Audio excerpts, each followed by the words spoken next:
Hi, HRN listeners. We're celebrating our 15th anniversary, and we have a really fun campaign and an ask for you. This 15th anniversary tour is aiming to bring you closer to unique food and music experiences in some of the most exciting cities in America. All the while, we're raising funds to support our work empowering the next generation of food systems storytellers through our fellowship programs. Here's how it works. Donate to HRN and be entered into a raffle in the city of your choice to win a dinner for two at a noteworthy restaurant and tickets for two to a concert at a prominent local venue.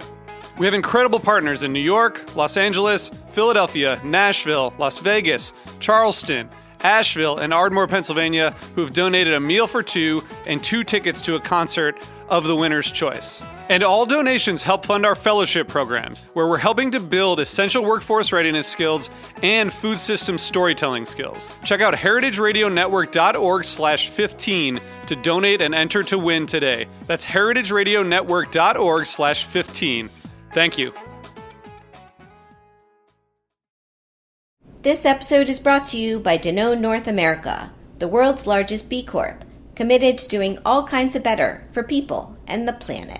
Learn more at DanoneAwayFromHome.com. This week on Meat and Three, we're talking about comfort food as we explore its history, meaning, and different interpretations from around the world. Donburi is just a simple, casual dish, but it's packed with the history. Somebody might have their comfort food be something that they remember eating at their friend's house, but they would never have at their own home. Consuming foods that were eaten then can bring back some of those feelings from those times. It's about creating these little breaks and moments during the day where you kind of feel present. Tune in to Meat and Three, HRN's weekly food news roundup, wherever you listen to podcasts.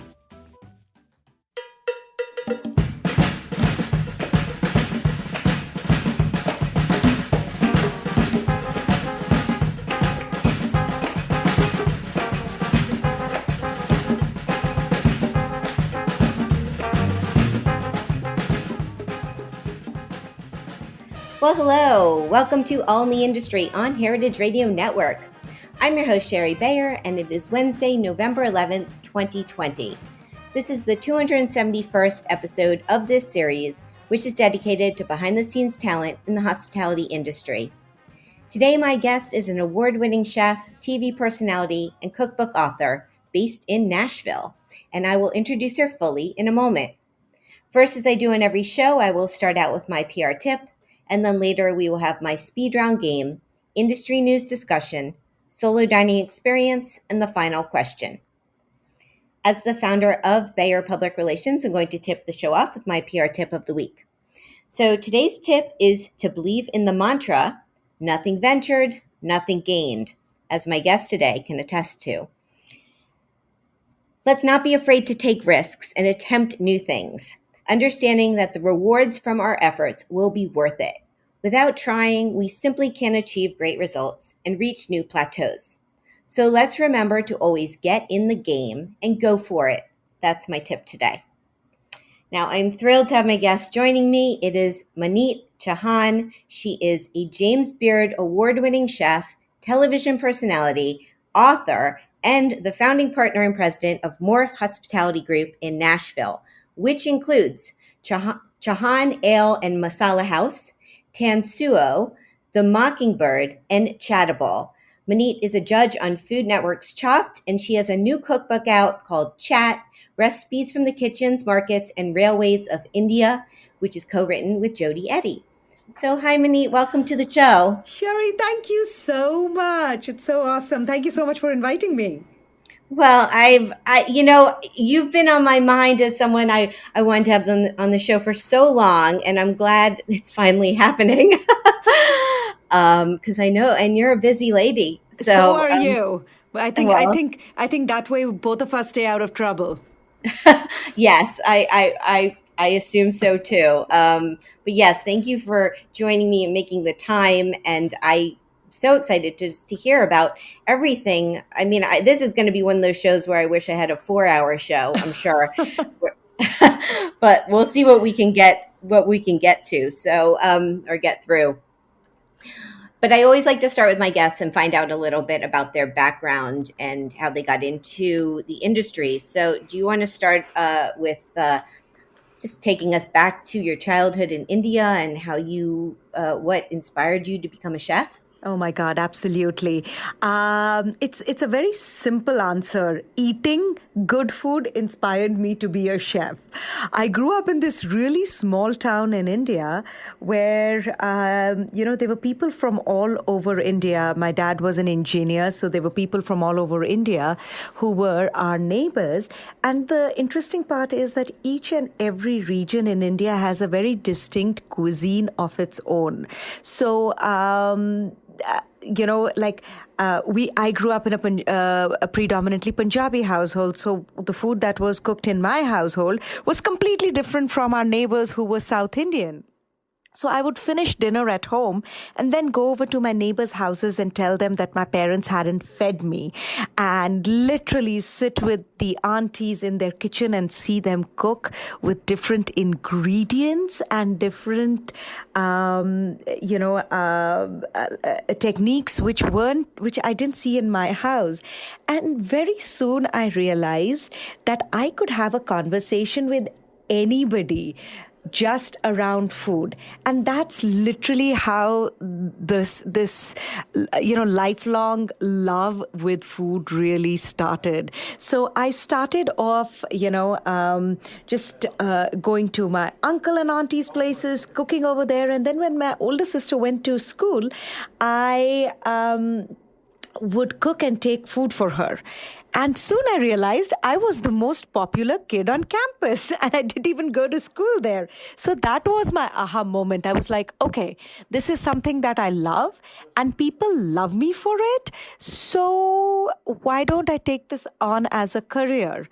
And that was it. My parents were very supportive. They said, do whatever you want. Just make sure that you're the best at it. And that's what I did. Went to the best hotel administration school in India. Over there, they told me, my chef instructor told me that CIA was the best institute to go to. So I applied to the CIA. I went to the CIA. And yeah, that's how the official culinary journey started. Amazing. So after you graduated from the CIA, which I think everyone listening will know, that's the Culinary Institute of America in Hyde Park. So what did you do after? Where did you start working? Were you in New York, or I know there's a part of your career where you were in Chicago? So it was really interesting because I graduated on top of my, I got all the awards, the highest GPA, graduated flying high. So in my mind, I'm like, I went to the best culinary institute in the world. The world is now mine to own, right?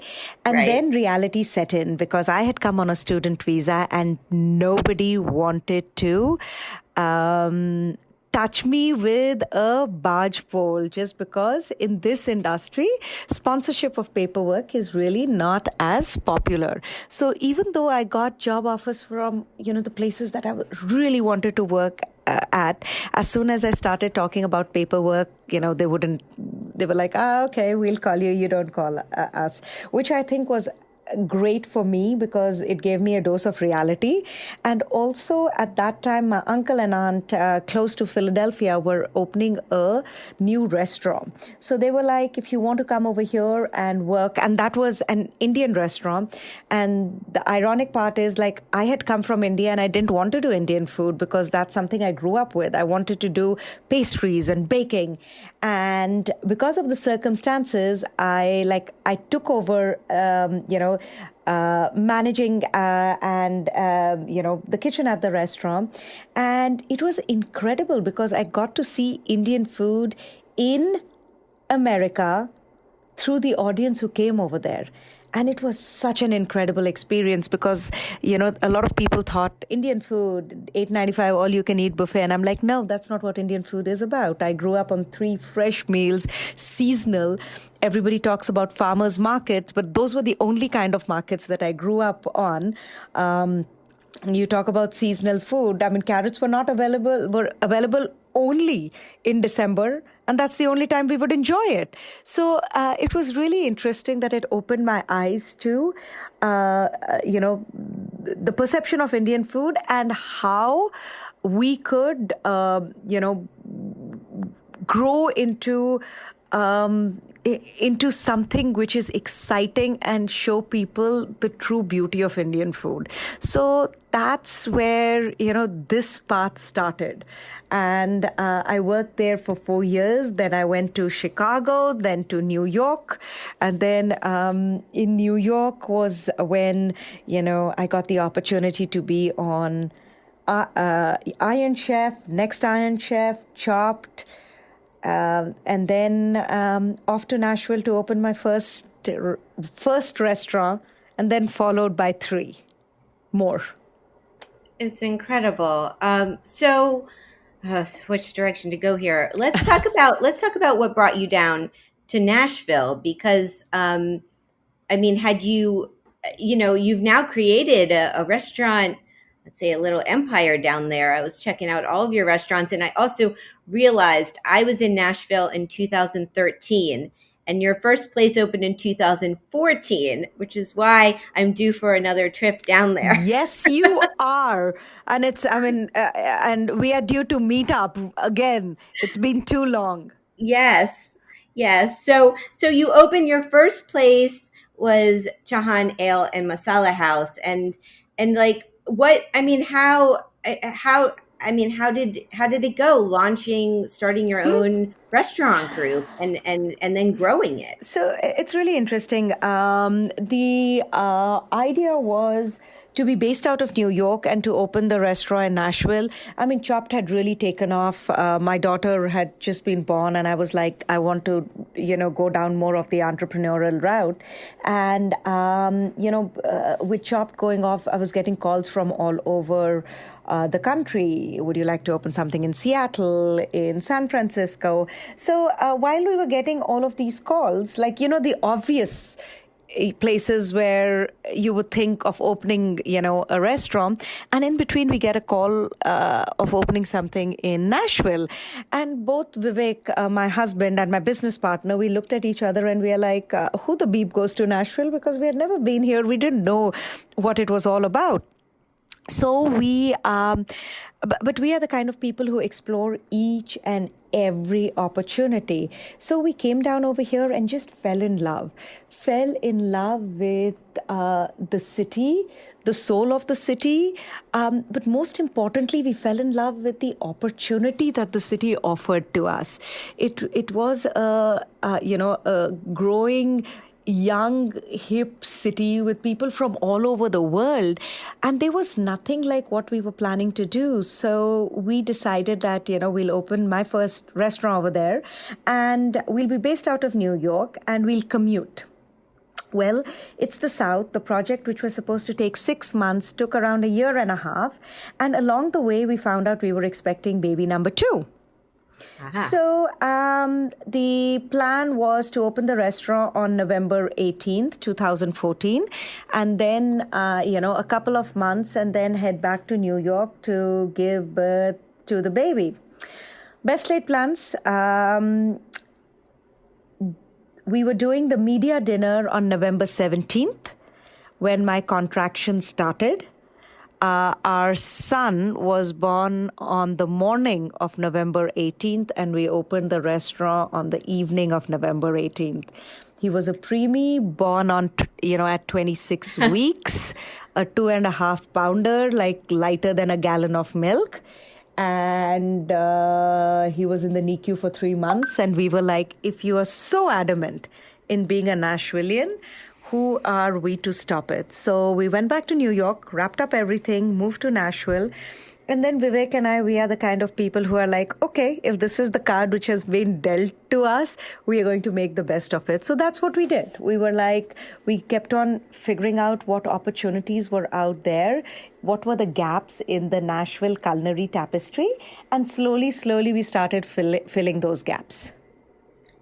Yeah. So do you want to talk a little bit about your different concepts? Because it's, you are cooking Indian food, but you have a big variety also of what you're doing. Absolutely. So the original concept is Chauhan Ale and Masala House, it's really fun. We do Indian food with a fun southern flair, some alehouse foods. For example, think of a chicken tikka masala poutine or, keema nachos. So really fun, not very, very fun dishes which are very approachable and easy for people to understand. And then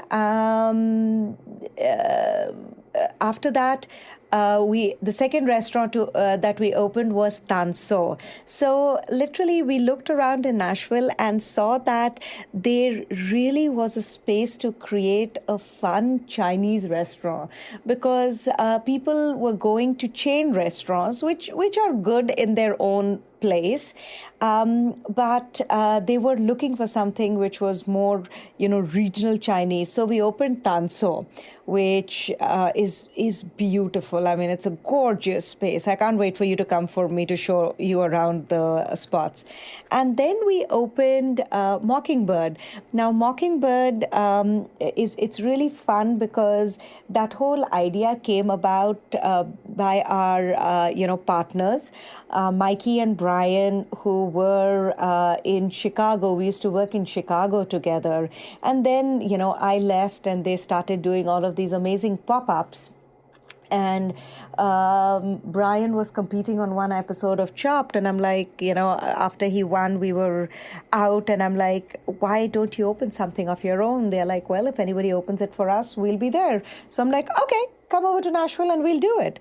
So so that's how that came about. And then a really cool space opened up in West Nashville, and we looked at it and we were like, we can do Indian street food, which is Chattable, which we opened 2 years. It's going to be 2 years in November.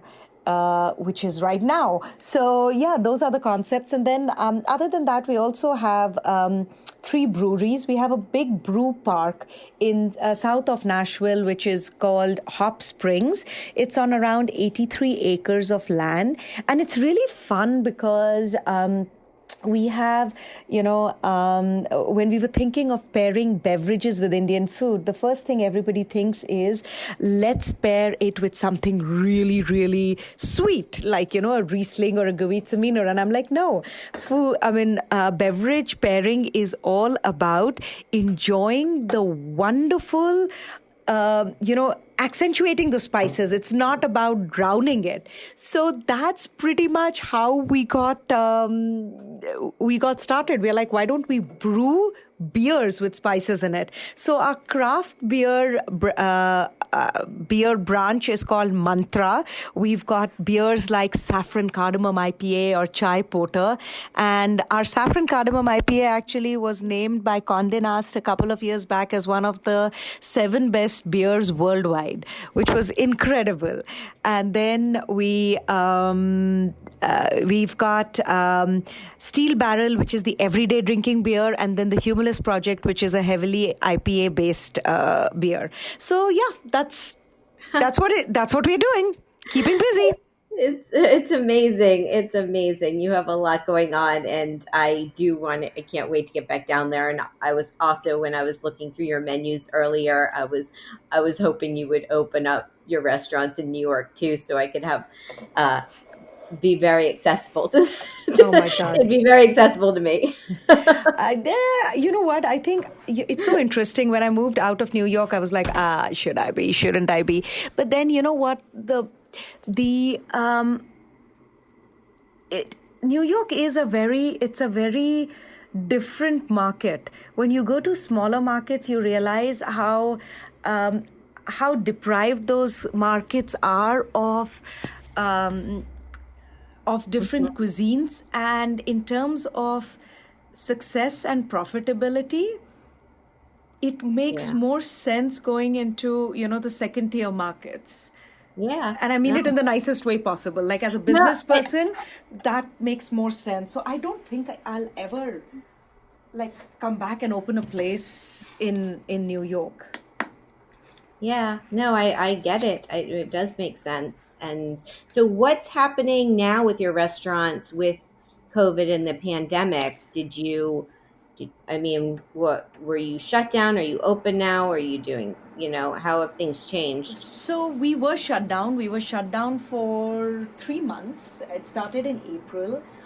During the 3 months, what we did was the first couple of weeks, I mean, we had to lay everybody off to just make sure that, they were getting their unemployment and whatever benefits which were being offered. And after around 2 weeks, and those 2 weeks, we also made sure that we were getting in touch with all our local vendors to make sure we get we get food products, etc., that we can share along with all the hospitality workers, so that, because there's nothing more frustrating than finding out that people who work in the food industry are going hungry, right? And that was unacceptable to us. So we worked a couple of months to make sure that people were getting food, etc. That being said, we started opening for takeouts, curbside pickups. I think around 2 or 3 weeks after we completely closed, and that also we started really slowly. We started with one restaurant, per day. So, there used to be one day was Mockingbird, one day was Tanso, one day was Chauhan, one day was Charitable. So that's how we went about doing it. And that it just made sure that we had a tighter control on our inventory, our prep, and also we had a skeletal crew. It was all of us, rolled our sleeves and we were working. Yeah, no, I mean, it's affected everyone, and everyone I mean, like, has had to pivot through this, but it sounds like you're doing well with the transition, or, It's you know, been it's with the been circumstances. okay. Yeah, it's been Yeah. okay. We are now open to 75% capacity. So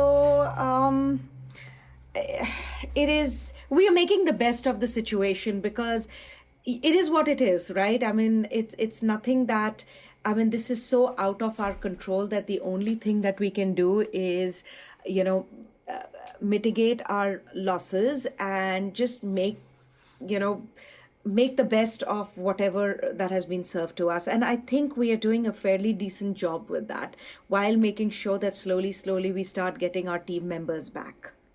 Right. Yeah. No, it sounds like you are, and I mean, my heart goes out to you and all chefs and restaurateurs for this.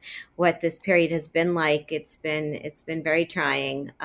So, and you also have a new book that came out during this time period too, which I have here, and it's so beautiful, and I love it so much.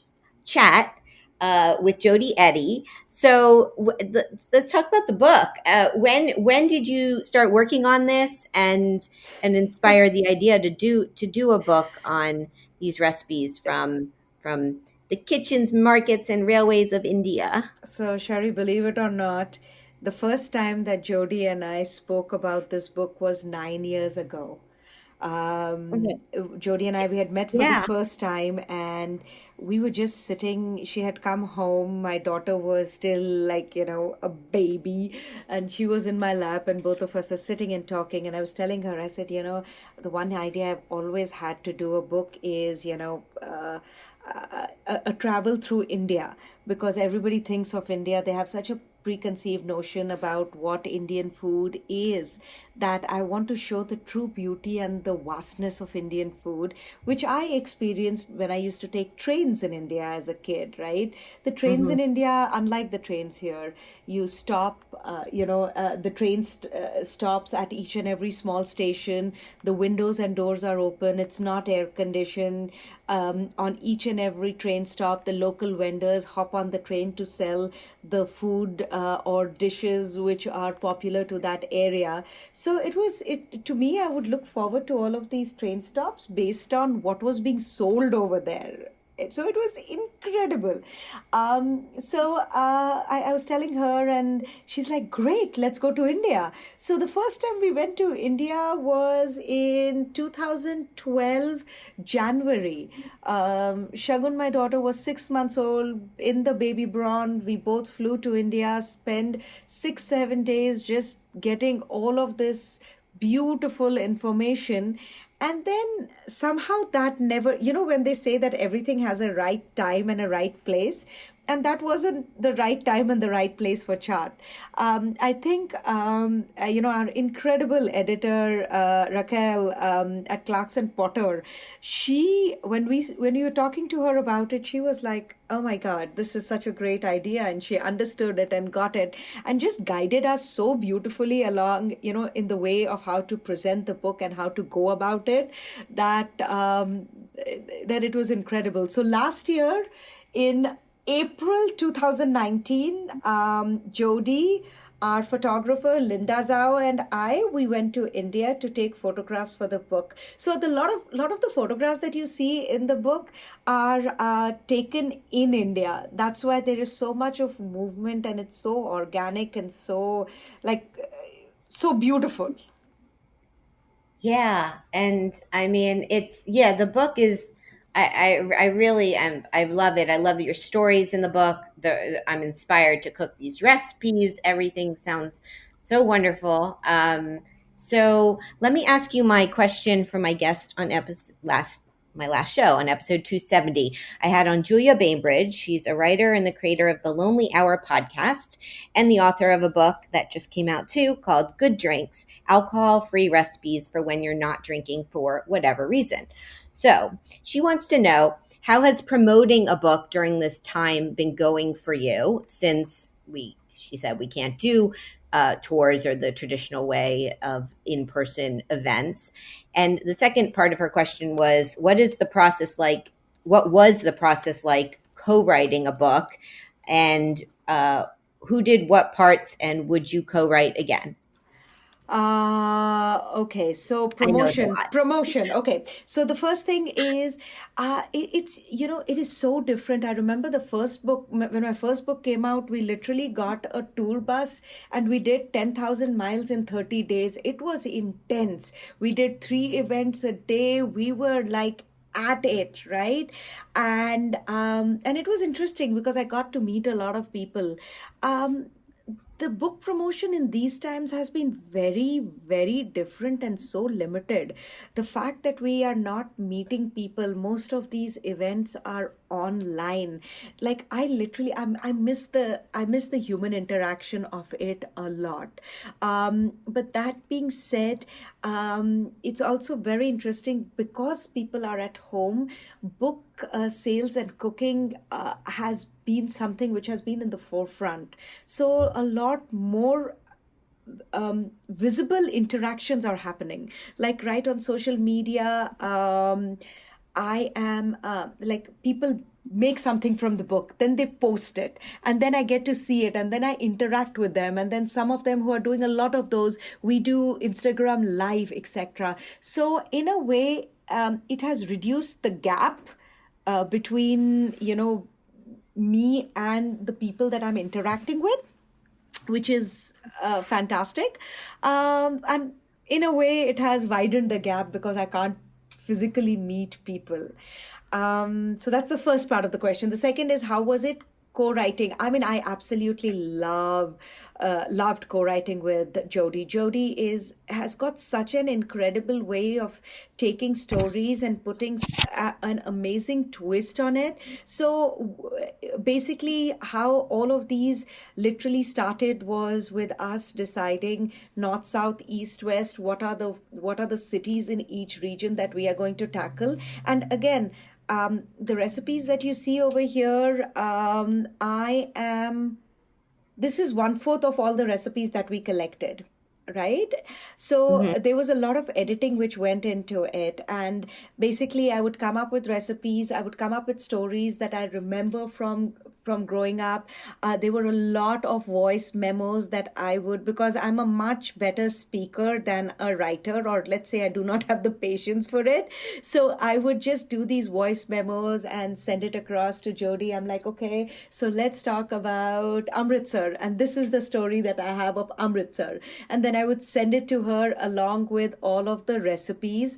And then Jody, on her part, would cook all those recipes, because over here I would be, cooking, but I had my, when I'm cooking, I'm like, okay, a pinch of salt. And then I had my team members who would be like, no, chef, put it in this bowl. We'll measure it and then we'll write it down. So it was interesting. So it was a lot of fun. It was the collaboration was incredible. And the most amazing part is that Jody and I, we've known each other for so long that we've got a great respect and chemistry with each other, which kind of shows.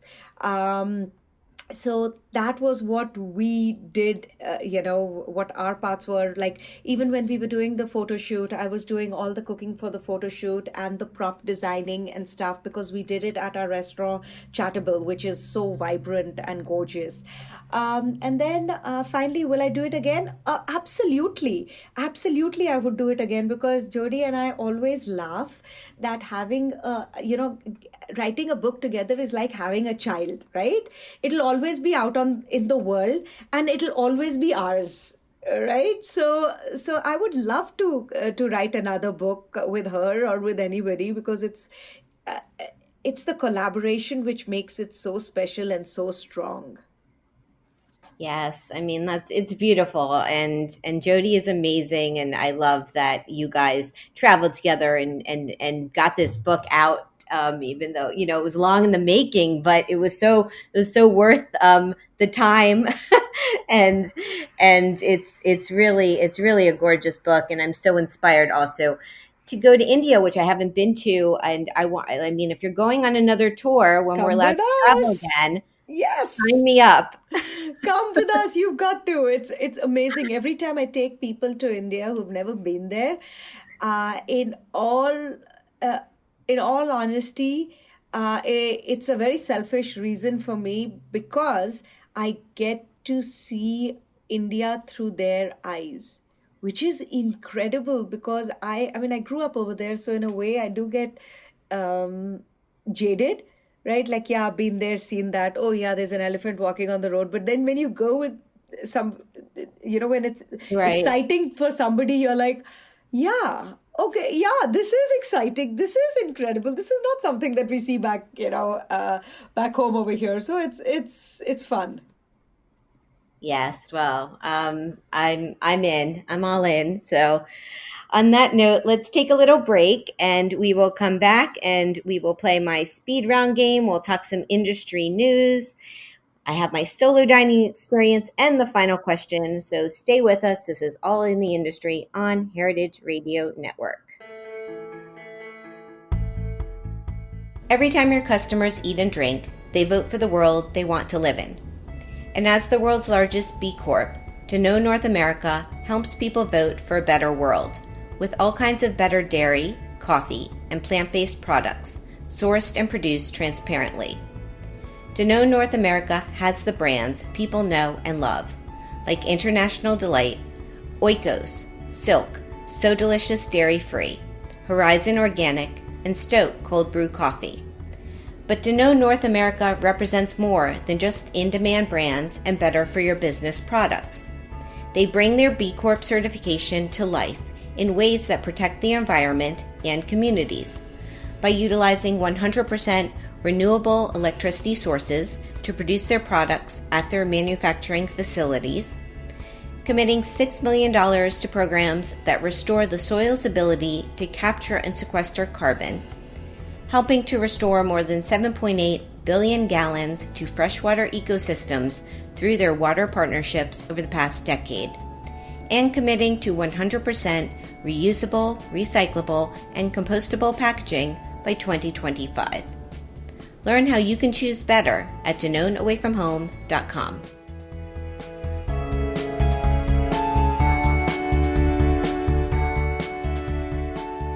Welcome back to All in the Industry on Heritage Radio Network. I'm your host, Sherry Bayer, and my guest is Maneet Chauhan. She is the president and partner of Morph Hospitality Group, which includes Chauhan Ale House, Masala House, Chauhan Ale and Masala House, Tansu, or is it Tanso? I think you said Tanso. before. Yeah. Tanso. Chattable, The Mockingbird in Nashville, and she's a judge on Food Network's Chopped, and she has a new book out, Chat.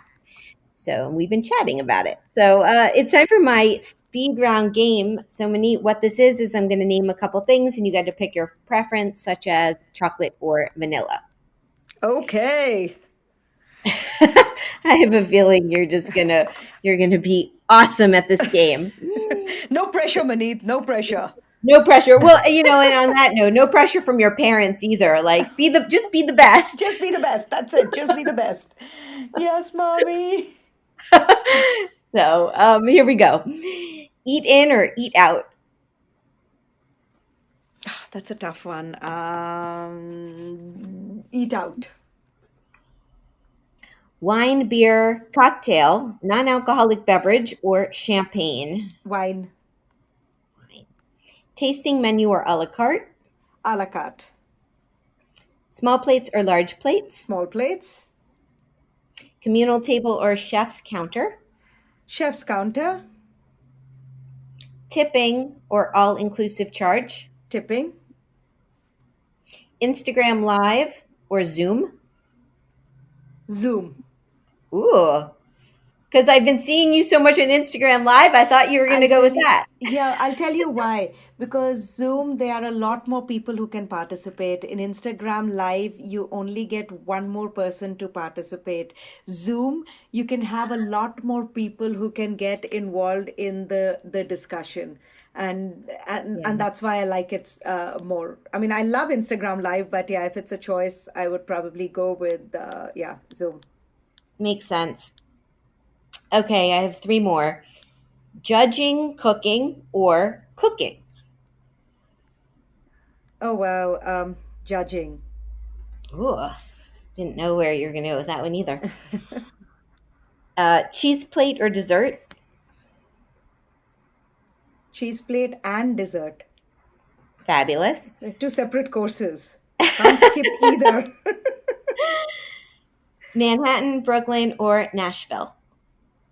Nashville. Yay, Nashville. Yay. Awesome. See, I knew you'd just rock that game. And so fun hearing your answers. So for industry news, I picked out an article on Eater called Ghost Kitchens Are the Wave of the Future, but is that a good thing? Delivery-only restaurants, which have proliferated during the pandemic, could change the way the industry does business for years to come. And this is by Kristen Holly.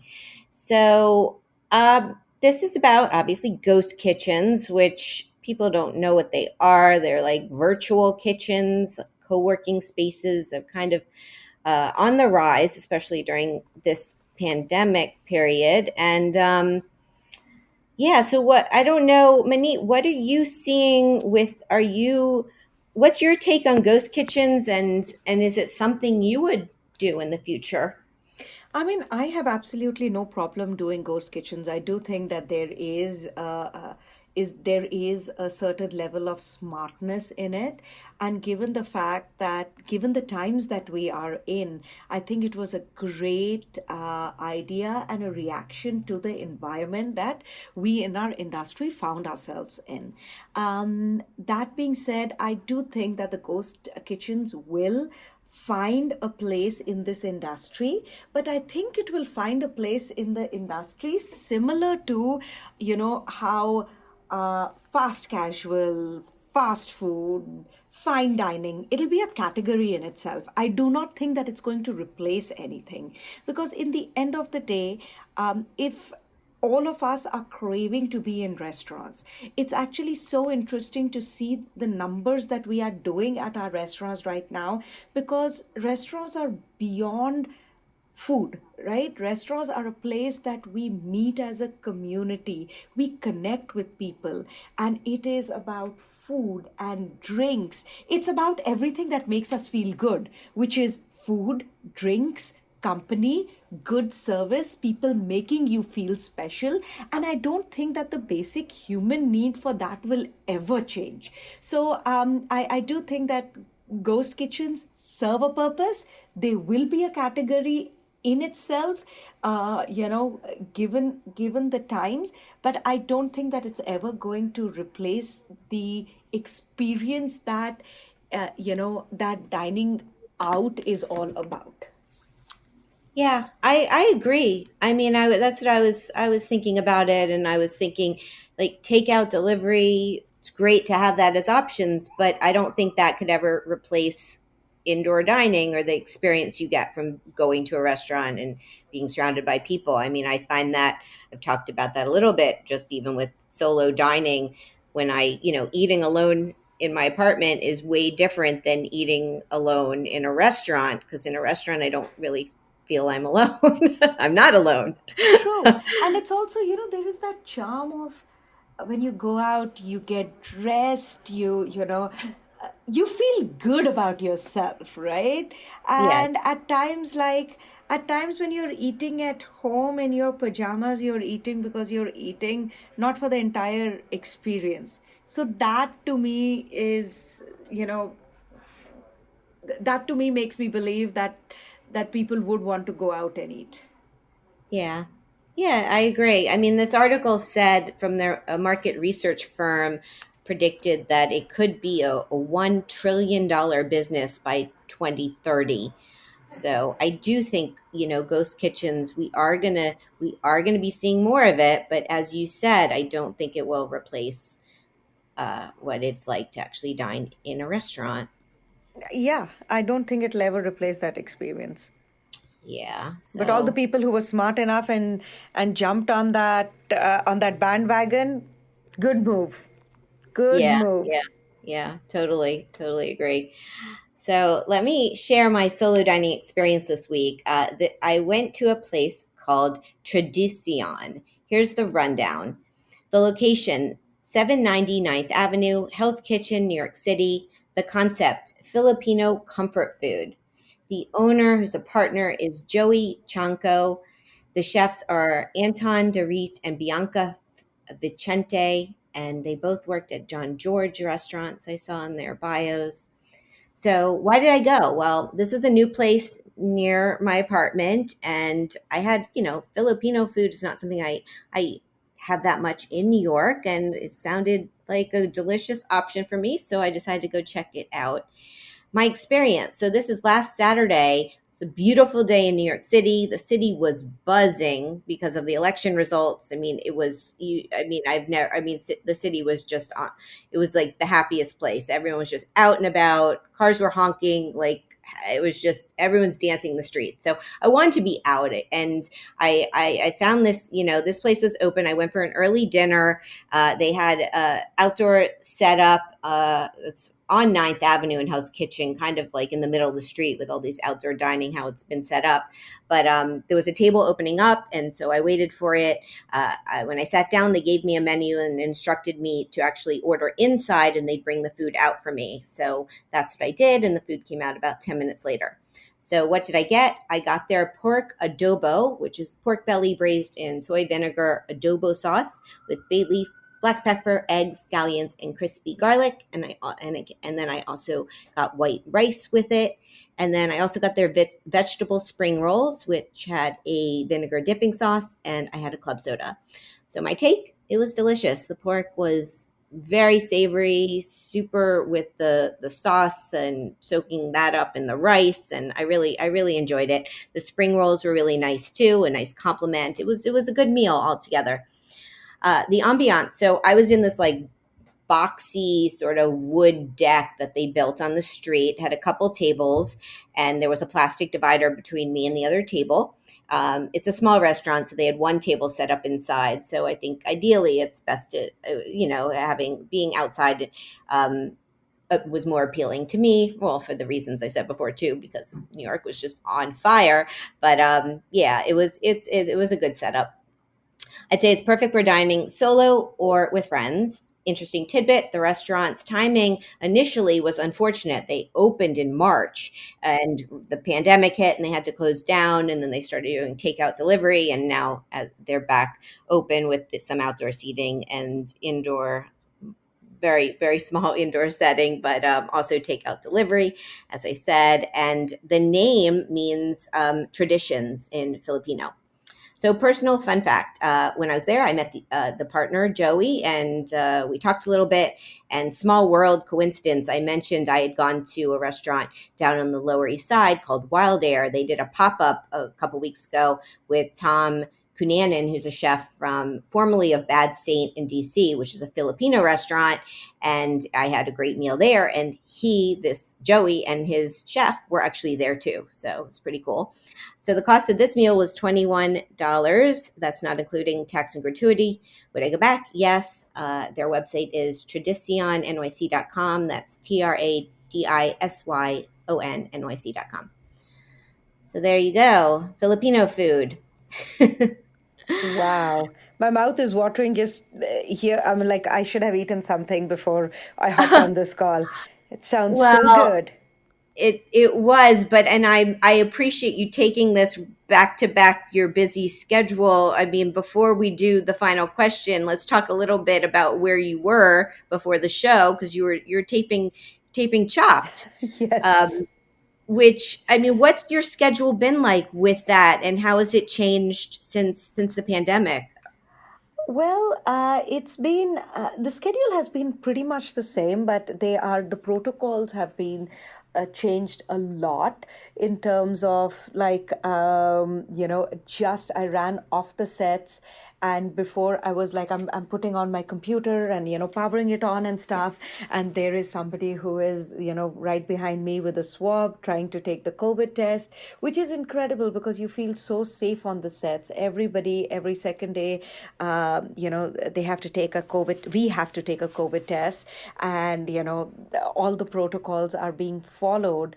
The one thing which I miss most, or which is very different about the set, is that I can't see everybody's face, which I miss because everybody has masks and then they have, shields or glasses on.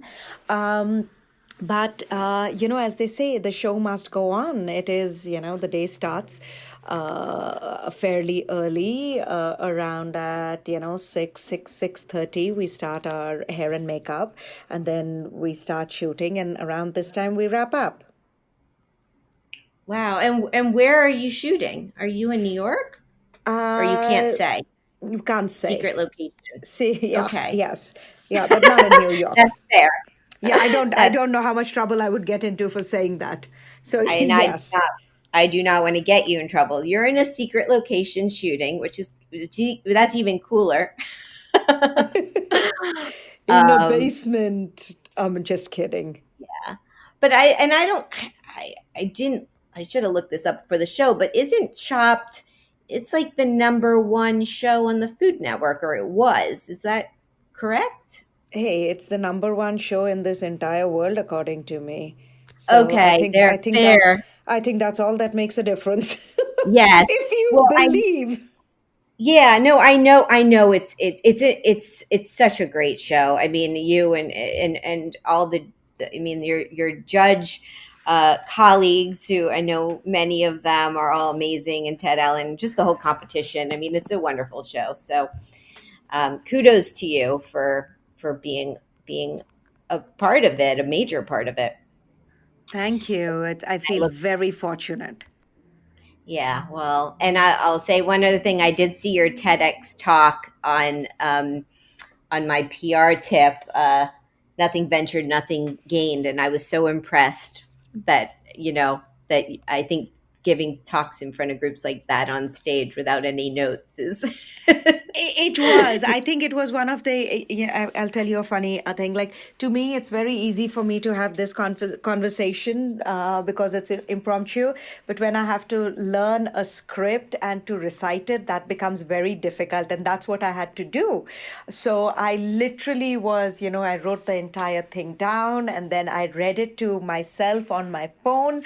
And then every time I would drive, I would keep on listening to it on my car and then repeating it. So it was really, it was fairly intense till the time I started talking and I'm like, all prim and proper, which I am not. So within the first 2 minutes of starting to talk, I'm like, okay, I'm just going to kick off these heels and get comfortable and just have a talk with you guys.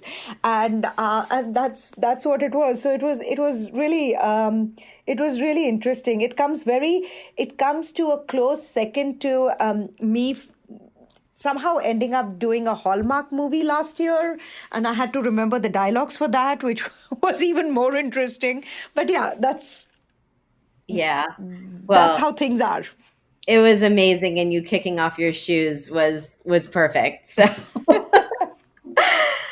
okay, so let's do the final question. So my next guest is Clay Williams. He's a Brooklyn-based photographer who specializes in food, drinks, and events. And he is the co-founder of Black Food Folks, a fellowship of Black professionals in food and drink. So Maneet, what would you like to ask Clay? I would like to ask Clay, how much does food capturing the essence of food and showing it to the world shows the soul of the person behind who's making it? Oh, wow. It's deep. Yes. Because, to me, whenever I see photographs, there are some photographs of food which are beautiful and they don't speak to me because it comes across very clinical, right? And then there are some, food photographs that you see which are messy and not clean, but they stay with me forever because the soul of the person who's cooked the food has been captured in that one dish. So that's something that I've always wanted to ask, somebody who captures photographs. Oh, fabulous. I will ask him, and I appreciate the question. I appreciate you. You are fabulous, and I'm so glad we got to connect today. And I wish you much continued success in everything you do, and can't wait to see you in person. Same here. Thank you so much. Thanks, Maneet. My guest today has been Maneet Chauhan, the president and partner of Morph Hospitality Group, which includes Chauhan Ale and Masala House, Tanso, Chattable, and The Mockingbird in Nashville. She's a judge on Food Network's Chopped. She has a new book out. Y'all got to get it. It's called Chat, and you can find it online anywhere you can buy books. You can find out more about her restaurants at morphhospitality.com and follow her on Instagram and other social media platforms at Maneet Chauhan. You can follow me at Sherry Bayer, at Bayer PR, and at All Industry. My Facebook page is All in the Industry. My website's BayerPublicRelations.com, SherryBayer.com, and AllInTheIndustry.com. All of our shows are archived at HeritageRadioNetwork.org. We are also on iTunes, Stitcher, and Spotify. Thanks to my engineer today, Amanda Wang. Thanks again to Maneet. And thanks to Jody Eddy, too. She was possibly going to join us today, but she couldn't. But I'm glad I had her on the show in the past, and congratulations on both of you on your book. I'm Sherry Bayer. I'll be back next week with another show. Till then, be safe, be well, and thank you for being part of All in the Industry. Bye.